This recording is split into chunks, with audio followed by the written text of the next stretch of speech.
উদ্ধারে ভারতীয় গোয়েন্দাদের সাঁড়াশি অভিযান। কিলিং মিশনের আরেক সদস্য কসাই জিহাদ বারাসাতের আদালতে। মাস্টারমাইন্ড শামীমকে দেশে ফিরিয়ে এনে বিচারের দাবি মেয়ের। যারা আমার বাবাকে খুন করেছে তাদের মতন 30টা আসামিরও যদি এখন শাস্তি দিয়ে হয়, তাও তো আমি আমার বাবাকে পাবো না। আমি এর বিচার চাই। খুনির মাস্টার প্ল্যান যে করেছে ওকে বাংলার মাটিতে আনা, এই ব্যবস্থা যেন বাংলাদেশ এবং ভারত সরকার করে। আমরা তার খণ্ডিত লাশ চাই, আমরা তার জানাজায় অংশগ্রহণ করতে চাই। দেখছিলেন প্রধান শিরোনাম। দুপুরের সময় সঙ্গে আছে আমি আফরোজা মৌটুসী। এবার অন্যান্য শীর্ষ সংবাদ। অপরাধী যত প্রভাবশালী হোক তাকে শাস্তি পেতেই হবে, হুঁশিয়ারি ওবায়দুল কাদেরের। সাবেক সেনাপ্রধান ও আইজিপির অপকর্মের অংশীদার সরকারও অভিযোগ বিএনপির। বঙ্গোপসাগরে লঘুচাপটি এখন নিম্নচাপ। 4 সমুদ্র বন্দরে 1 নম্বর সতর্ক সংকেত। ঘূর্ণিঝড়ে রূপ নিলে দেশের দক্ষিণাঞ্চলে আঘাত হানার শঙ্কা, কাল থেকে ভারী বৃষ্টির পূর্বাভাস। আলুর বাজারে থামছে না অস্থিরতা, দাম ঠেকেছে 60 টাকায়। হিমাগারে ভাড়া বৃদ্ধির খোঁড়া যুক্তি ব্যবসায়ীদের। সোনালী মুরগি ও ডিমের বাড়তি দরে ক্ষুব্ধ ভোক্তা। এবং কমলাপুরে দৃশ্যমান এমআরটি লাইন 6-এর সবশেষ স্টেশন। কাজ এগিয়েছে 40%। আগামী বছর জুনে মেট্রো যাত্রার আশা। উত্তরা থেকে সময় লাগবে মাত্র 34 মিনিট। এ বিষয়ে বিস্তারিত জানাতে কলকাতায় নিউ টাউনে আছেন রিপোর্টার সুব্রত আচার্য। সরাসরি যাচ্ছি তার কাছে। দেখুন, এই মুহূর্তে আমার মনে হয় দর্শকদের কাছে সবচাইতে গুরুত্বপূর্ণ জানার বিষয় হচ্ছে এমপি আনারকে হত্যার পর তার দেহ যে ছিন্ন ভিন্ন করে, অর্থাৎ একেবারে কিমা বানানো যার ওর দায়িত্ব ছিল, সেই মুম্বাই থেকে মুম্বাইয়ের 1 নম্বর কসাই, বাংলাদেশের খুলনা জেলার দিঘলির ব্যারাকপুর অঞ্চলের জনৈক জয়নাল হালদারের ছেলে, একমাত্র ছেলে এই জিহাদ হাওলাদার, বয়স 24 বছর। তাকে কিন্তু ইতিমধ্যেই বারাসাত জজ সেশন কোর্টে তোলা হয়েছে। আমরা যেটা জানতে পেরেছি যে হয়তো কিছুক্ষণের মধ্যেই তাকে এজলাসে, মহামান্য বিচারকের এজলাসে তোলা হবে এবং ইতিমধ্যে আপনারা জানেন যে তাকে কিন্তু রিমান্ডে এনে পরবর্তী জিজ্ঞাসাবাদ, কিংবা গতকাল রাতে যেখানে কলকাতার অদূরে কাশীপুর থানার এই ভাঙড় এলাকার কৃষ্ণমাটি বাগজোলা খালে যে সম্ভাব্য স্থান হিসেবে গোয়েন্দাদেরকে বলেছে জিহাদ, যে সেখানেই তার ছিন্ন ভিন্ন দেহগুলো যে পলিথিনের প্যাকেটে ভরে যেগুলো একটা দুটো করে ফেলা হয়েছে, সেই খাল থেকে কিন্তু উদ্ধারের যে পরবর্তী যে প্রক্রিয়া, সেটি কিন্তু ইতিমধ্যেই শুরু হবে বলে এখনো পর্যন্ত গোয়েন্দারা নিশ্চিত করছেন। এই মুহূর্তে রয়েছে আমি নিউ টাউন থানার ঠিক সামনে। আপনি জানেন যে গোটা ঘটনা যে সিআইডির সঙ্গে সঙ্গে কিন্তু নিউ টাউন থানার পুলিশও এই গোটা ইনভেস্টিগেশনের একটি অন্যতম পার্ট, এবং এখানেই ডিজাস্টার ম্যানেজমেন্টের সদস্যরা সকাল থেকেই রেডি হয়ে রয়েছে। আপনারা জানেন যে একটি 6 মাস আগেই মাত্র খালের নব্যতা ফেরাতে ড্রেজিং করা হয়েছে এবং সেই খালে কিন্তু যথেষ্ট নদী বা পানি প্রবাহ রয়েছে। মনে করা হচ্ছে যে পরিমাণ পানি প্রবাহ স্রোত রয়েছে, সেখানে যদি পলিথিনের ব্যাগে বা প্লাস্টিকের ব্যাগে তার ছিন্ন ভিন্ন দেহ ফেলা হয়, তাহলে সেটা কতদূর পাওয়া যাবে কি যাবে না। গতকাল রাতে কিন্তু প্রায় 3 ঘন্টার ওপরে এই সিআইডির যে বিশেষজ্ঞ এক্সপার্ট, তারা কিন্তু তন্ন করে খুঁজেছেন, কিন্তু কোনো দেহাংশ কিংবা ব্যাগ পাওয়া যায়নি। আজকে কিন্তু তারা দ্বিতীয়বারের মতো ডুবুরি এনে অথবা ডিজাস্টার ম্যানেজমেন্টের সদস্যদেরকে সরাসরি ইনভলভ করে আজকে কিন্তু দুপুরের পর থেকে অভিযান আবার নতুন করে শুরু হবে। এবার জানিয়ে রাখি যে জেহাদ সম্পর্কে যেটি ইতিমধ্যে গণমাধ্যমে এবং আমাদের দর্শকরা ইতিমধ্যে জানেন যে তার নৃশংসতা, তাকে কিভাবে আনা হয়েছিল। 2 মাস ধরে এই জেহাদকে মুম্বাই এসে আত্মগোপন করেছিল। মূলত মুম্বাই শহরের অন্যতম একটি জায়গায় কসাইয়ের কাজ করতো এই জিহাদ হাওলাদার বা জুবের, যাকে ডাকনাম জুবের। তার বাড়ি কিন্তু বাংলাদেশের খুলনা জেলার দিঘলি থানার ব্যারাকপুর গ্রামে। জয়নাল হাওলাদার তার বাবার নাম, এবং গতকালকে কিন্তু তাকে কিন্তু সীমান্ত এলাকা থেকে আটক করে ডিটেইন করা হয় এবং তারপর রাতের দিকে কিন্তু তাকে আনুষ্ঠানিকভাবে গ্রেপ্তার দেখানো হয় এবং তারপর পরবর্তীতে অভিযান শুরু হয়।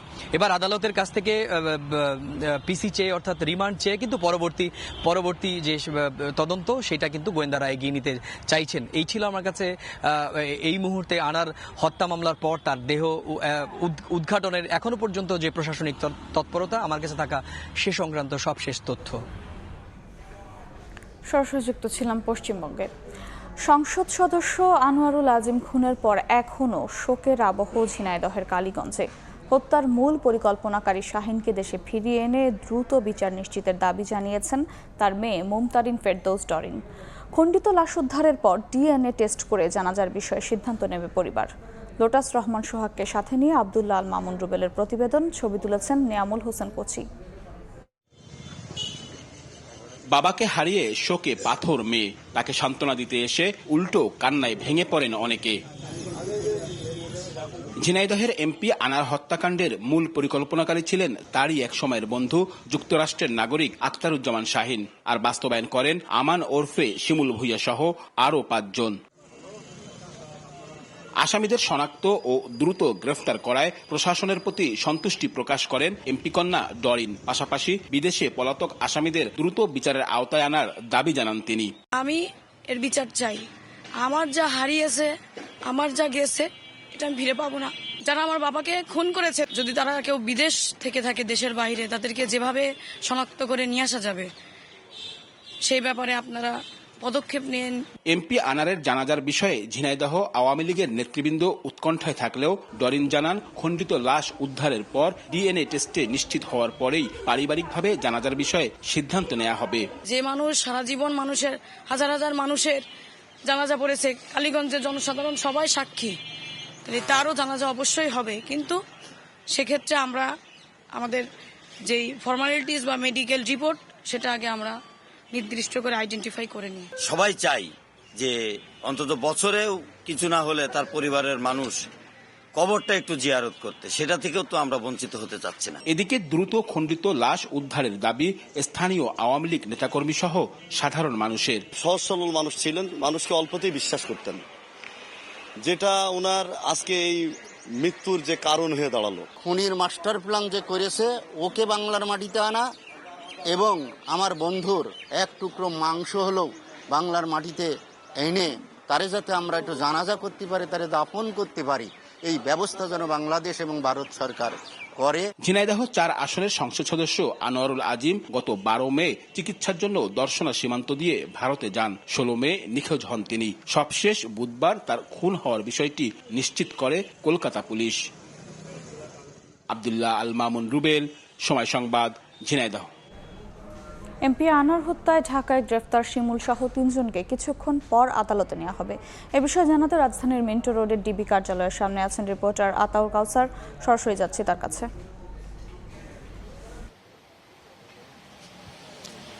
সংসদ সদস্য আনোয়ারুল আজিম হত্যাকাণ্ডের ঘটনায় এখন পর্যন্ত 3 জনকে আটক করেছে ঢাকা মহানগর গোয়েন্দা পুলিশ। তারা বর্তমানে ঢাকা মহানগর গোয়েন্দা পুলিশ কার্যালয়ে আছে এবং শেরেবাংলা নগর থানায় যে মামলাটি হয়েছে সে মামলায় তাদেরকে গ্রেফতার দেখিয়ে আর কিছু সময় পরেই হয়তো তাদেরকে আদালতে পাঠানো হবে। আমরা দীর্ঘ সময় ধরেই ঢাকা মহানগর গোয়েন্দা পুলিশ কার্যালয়ের সামনে অবস্থান করছি এবং বিভিন্ন সূত্র থেকে আমরা যতটুকু জানতে পেরেছি আর ঘণ্টাখানেকের মধ্যে তাদেরকে আদালতের উদ্দেশ্যে পাঠানো হবে।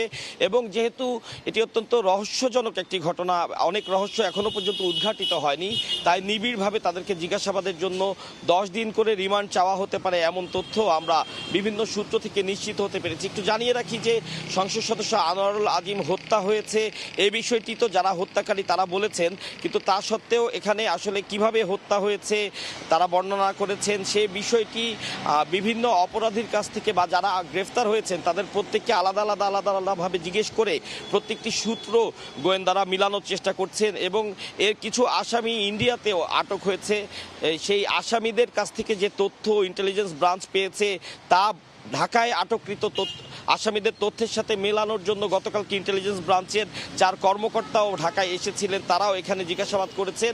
এই উভয় দেশের আইন শৃঙ্খলা বাহিনী তারা একাত্মতা ঘোষণা করে বা একজোটে এই তদন্তটি পরিচালনা করছেন, যার মাধ্যমে পুরো যে রহস্য সেটি তারা উদ্ঘাটনের চেষ্টা করছেন। এবং আরেকটি গুরুত্বপূর্ণ বিষয় এখানে রয়েছে, যেহেতু মরদেহের সন্ধান এখনো পর্যন্ত পাওয়া যায়নি এবং এমন বিষয় জানা গেছে যে মরদেহটি অসংখ্য টুকরো টুকরো করে বিভিন্ন জায়গায় ফেলে দেওয়া হয়েছে। সেক্ষেত্রে মরদেহের টুকরো খুঁজে পাওয়াটি একটা অত্যন্ত গুরুত্বপূর্ণ বিষয়, যার মাধ্যমে নিশ্চিত করে বলা যাবে যে সংসদ আনোয়ারুল আজিম আসলেই আর জীবিত নেই। এ ধরনের একটি প্রমাণ কিন্তু খুবই জরুরি, যা খোঁজার জন্য যা খোঁজার জন্য গোয়েন্দারা কাজ করছেন এবং সেসব কিছুই তারা খুঁজে পাওয়ার জন্য নিবিড়ভাবে জিজ্ঞাসাবাদের প্রয়োজন রয়েছে, যার কারণেই এই আসামিদের রিমান্ড তারা চাইবেন। তার কিছু সময় পরেই হয়তো তাদেরকে গোয়েন্দা কার্যালয় থেকে বের করে আদালতের উদ্দেশ্যে নেওয়া হবে এবং তখন যদি গোয়েন্দা কার্যালয় থেকে কোনো তথ্য জানানো হয় তা আমরা দর্শকদের জানিয়ে দিব। তো এই ছিল ঢাকা মহানগর গোয়েন্দা পুলিশ কার্যালয়ের সামনে এই পর্যন্ত পাওয়া সর্বশেষ তথ্য। সরাসরি যুক্ত ছিলাম রাজধানীর মিন্টো রোডে। সাবেক আইজিপি কিংবা সাবেক সেনাপ্রধান, পরিচয় যাই হোক, অপরাধ করলে কেউই ছাড় পাবে না বলে হুঁশিয়ারি উচ্চারণ করলেন আওয়ামী লীগের সাধারণ সম্পাদক ওবায়দুল কাদের। সকালে রাজধানীর বঙ্গবন্ধু এভিনিউয়ে দলের কেন্দ্রীয় কার্যালয়ে আয়োজিত এক সংবাদ সম্মেলনে কথা বলেন তিনি। নির্বাচন ঠেকাতে ব্যর্থ হয়ে বিএনপি মহাসচিব মির্জা ফখরুল মানসিক ট্রমায় ভয়ঙ্কর পর্যায়ে পৌঁছেছে বলেও দাবি করেন ওবায়দুল কাদের। দুর্নীতির অভিযোগে সাবেক আইজিপি বেনজির আহমেদের সম্পত্তি বাজেয়াপ্তে আদালতের নির্দেশ আর সাবেক সেনাপ্রধান জেনারেল আজিজ আহমেদের ওপর মার্কিন নিষেধাজ্ঞার বিষয়টি এখন আলোচনার কেন্দ্রে। এ ঘটনা সরকারের জন্য বিব্রতকর কিনা ঘুরপাক খাচ্ছে এমন সব প্রশ্ন। শুক্রবার সকালে রাজধানীর বঙ্গবন্ধু এভিনিউতে দলের কেন্দ্রীয় কার্যালয়ে সংবাদ সম্মেলনে আজিজ বেনজির প্রসঙ্গে সাংবাদিকদের প্রশ্নের মুখোমুখি হন আওয়ামী লীগ সাধারণ সম্পাদক ওবায়দুল কাদের। জবাবে দুর্নীতি ও বিচারের বিষয়ে সরকারের জিরো টলারেন্স নীতির কথা তুলে ধরেন ক্ষমতাসীন দলের দ্বিতীয় শীর্ষ নেতা। বলেন, এক্ষেত্রে বিচার বিভাগ ও দুর্নীতি দমন কমিশন স্বাধীন, কারো অপরাধের সুরক্ষা দেবে না সরকার। শেখ হাসিনা সরকারের সেই সৎসাহস আছে, অপরাধ করে কেউ পার পাবে না, অপরাধী হিসাবে সাব্যস্ত হয় কেউ, আমরা তাকে প্রোটেকশন দিতে যাব না। তিনি সাবেক আইজিপি হন আর সাবেক সেনাপ্রধান। বিএনপি মহাসচিবের সাম্প্রতিক কিছু বক্তব্যের সমালোচনা করে তার মানসিক স্বাস্থ্য নিয়েও প্রশ্ন তোলেন আওয়ামী লীগ সাধারণ সম্পাদক। তার মানসিক ট্রমা মনে হয় ভয়ঙ্কর পর্যায়ে। নির্বাচন ঠেকাতে গিয়ে ব্যর্থ, গণ অভ্যুত্থান করে সরকার হটানোর আন্দোলনে ব্যর্থ। এখন তাদের এদিকও নেই ওদিকও নেই, বিদেশি বন্ধুরা তাদের ক্ষমতায় বসবে। সেই স্বপ্নের কর্পূরও উবে গেছে। বিএনপি ক্ষমতা না পেয়ে দিশেহারা পথিকের মতো বেসামাল বক্তব্য দিচ্ছে। এদিকে রাজধানীতে ফিলিস্তিন রাষ্ট্রের স্বীকৃতি বিষয়ক এক আলোচনা সভায় পররাষ্ট্রমন্ত্রী বলেন, ক্ষমতার মোহে ফিলিস্তিনের পক্ষে কথা না বলে ইসরায়েল ও নেতানিয়াহুর দোসরে পরিণত হয়েছে বিএনপি জামায়াত। ইন্টারন্যাশনাল ক্রিমিনাল কোর্টের চিফ প্রসিকিউটরকে ধন্যবাদ জানাই, তিনি নেতানিয়াহুকে গ্রেপ্তার করার জন্য কোর্টের সামনে উপস্থাপন করেছেন। আমরা এই দাবিকে সমর্থন করি। ফারুক ভিয়া, রবিন, সময় সংবাদ, ঢাকা। সাবেক সেনাপ্রধান ও পুলিশের আইজিপির অপকর্মের অংশীদার সরকারও, এমন অভিযোগ করেছেন বিএনপির ভাইস চেয়ারম্যান শামসুজ্জামান দুদু। সকালে জাতীয় প্রেস ক্লাবের সামনে গণতন্ত্র ফোরামের প্রতিবাদ সভায় তিনি বলেন, বিভিন্ন অপকর্মের জন্য সরকারকে একদিন জনতার কাজ করা দাঁড়াতে হবে। দুদু বলেন, যুক্তরাষ্ট্র ইস্যুতে সরকার প্রধান যে মন্তব্য করেছেন, জাতির সামনে এর স্পষ্ট বিবৃতি দিতে হবে।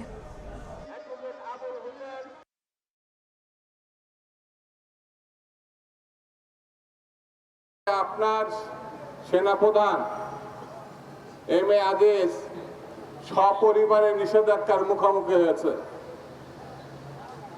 ডাইরেক্টলি না হলে ইনডাইরেক্টলি আপনি তার অংশীদার। আপনার এক সময়ের পুলিশ প্রধান বেনজির আহমেদ, তার ঘাড়ে চেপে পুলিশের সমর্থনে আপনি সরকার গঠন করেছেন। দুশ্চরিত্র এবং লম্পট জাতীয় সংসদের যদি সদস্য হয়, তাদেরকে একদিন বিচারের মুখোমুখি হতে হবে, জনতা আর আদালতে দাঁড়াতে হবে।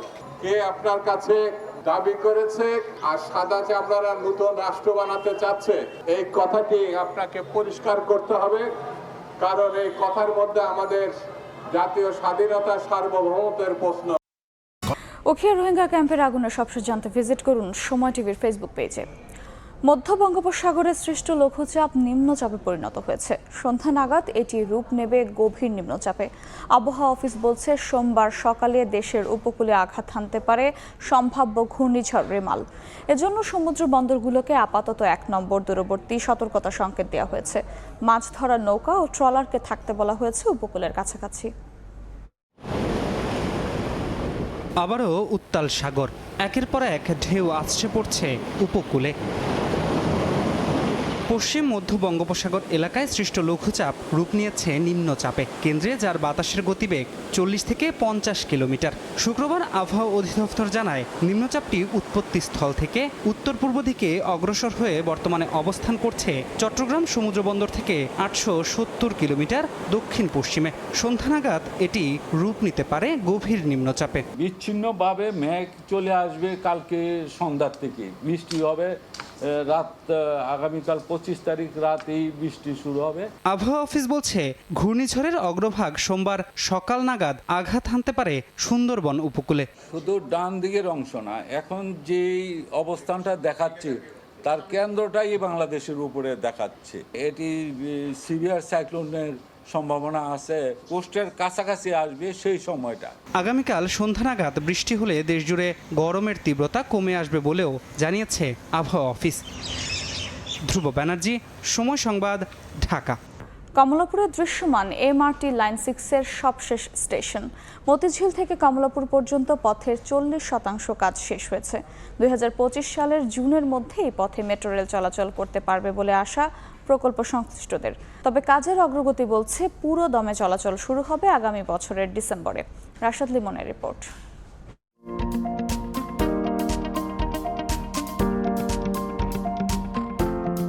উত্তরা থেকে মতিঝিল, এবার কমলাপুরের পালা।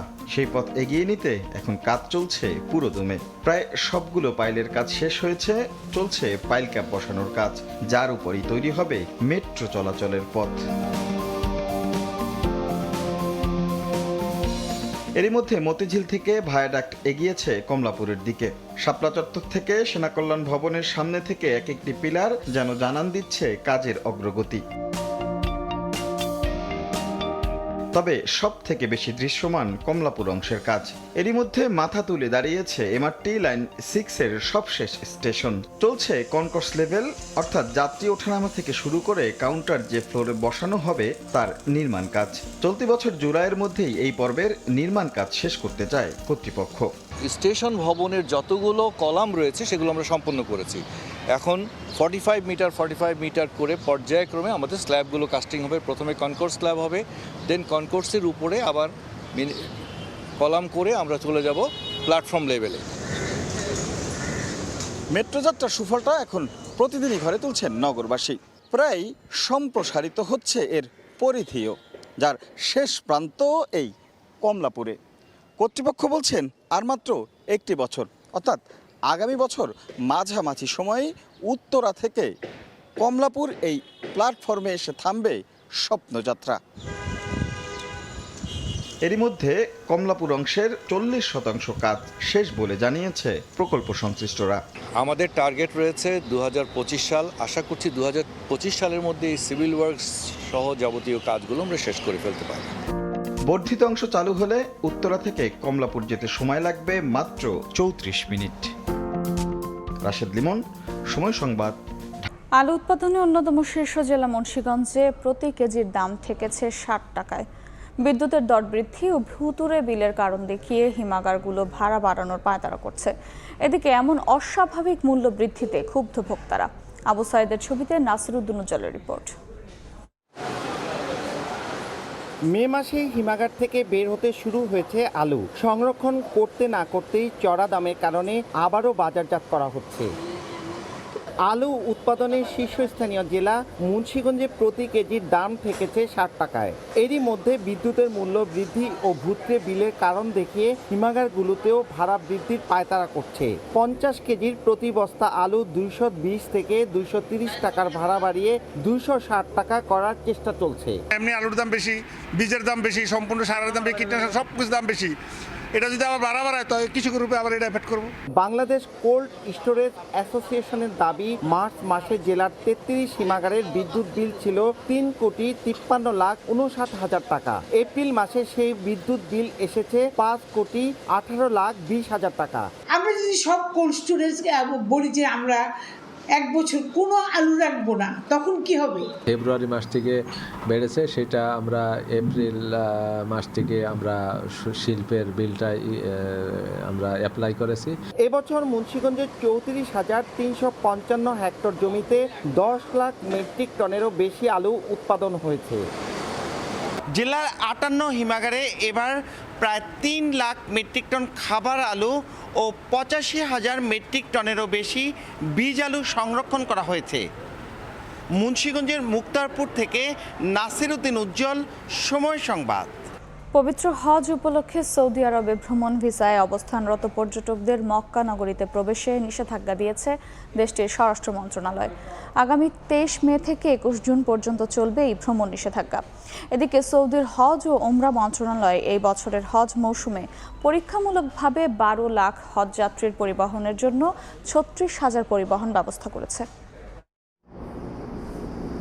মুসল্লিদের পদচারণায় মুখর সৌদি আরবের পবিত্র নগরী মক্কা মদিনা। হজের উদ্দেশ্যে ধীরে ধীরে জমায়েত হতে শুরু করেছেন মুসল্লিরা। হজ যাত্রীদের সুবিধার্থে পরিবহন ব্যবস্থার পরীক্ষা চালিয়েছে দেশটির হজ ও উমরা মন্ত্রণালয়। পরীক্ষামূলকভাবে 12 লাখ হজ যাত্রীর জন্য 36,000 পরিবহন ব্যবস্থা করা হয়। মিনা, আরাফার ময়দান এবং মুজদালিফাতে 600টি অপারেশন পয়েন্ট এবং 200টি ক্যাম্প সহ 63টি কোম্পানির 4,000 বাস ছিল। এই পরীক্ষায় সবথেকে বেশি যে লাভ হয়েছে তা হলো হজ করতে যাওয়া যাত্রীদের সেবায় হজ বিষয়ক অফিসগুলোর অংশগ্রহণ এবং প্রয়োজনের ভিত্তিতে পবিত্র স্থানগুলোর মধ্যে ভ্রমণের সময়ও পরিমাপ করেছে কর্তৃপক্ষ। এছাড়াও এই পরীক্ষার মাধ্যমে হজ যাত্রীদের কোন কোন ক্ষেত্রে সমস্যা ও অসুবিধার সম্মুখীন হতে হয় তাও পর্যবেক্ষণ করেছেন তারা। এছাড়াও পবিত্র স্থানগুলোতে আরও উন্নত মানের সেবার জন্য বাস পার্কিং এবং অবকাঠামোর গুণমানও পরীক্ষা করা হয়েছে। শক্তিশালী অবকাঠামো প্রকল্পের উপর নির্ভর করে হজযাত্রীদের সহযোগিতা করার জন্য বিভিন্ন খাতকে দায়িত্ব দেওয়া হয়েছে। তবে পরিবহন ব্যবস্থার জন্য নানামুখী পরিকল্পনা নিয়ে আলোচনার মাধ্যমে সময়সূচি চূড়ান্ত করা হবে বলে আশা করা হচ্ছে। এদিকে বর্তমান সৌদি আরবে ভ্রমণ ভিসায় অবস্থানরত পর্যটকদের 1 মাসের জন্য পবিত্র মক্কা নগরীতে প্রবেশে নিষেধাজ্ঞা দিয়েছে দেশটির স্বরাষ্ট্র মন্ত্রণালয়। আগামী 23 মে থেকে 21 জুন পর্যন্ত চলবে এই ভ্রমণ নিষেধাজ্ঞা। এর মধ্যে দিয়ে সাফ জানিয়ে দেওয়া হয়েছে ভ্রমণ ভিসায় গিয়ে হজ করা যাবে না। নাদিম মারজান, সময় সংবাদ। এ পর্যায়ে শীর্ষ সংবাদগুলো জানিয়ে দিচ্ছি আরেকবার। এবং অপরাধী যত প্রভাবশালী হোক তাকে শাস্তি পেতেই হবে, হুঁশিয়ারি ওবায়দুল কাদেরের। সাবেক সেনাপ্রধান ও আইজিপির অপকর্মের অংশীদার সরকারও অভিযোগ বিএনপির।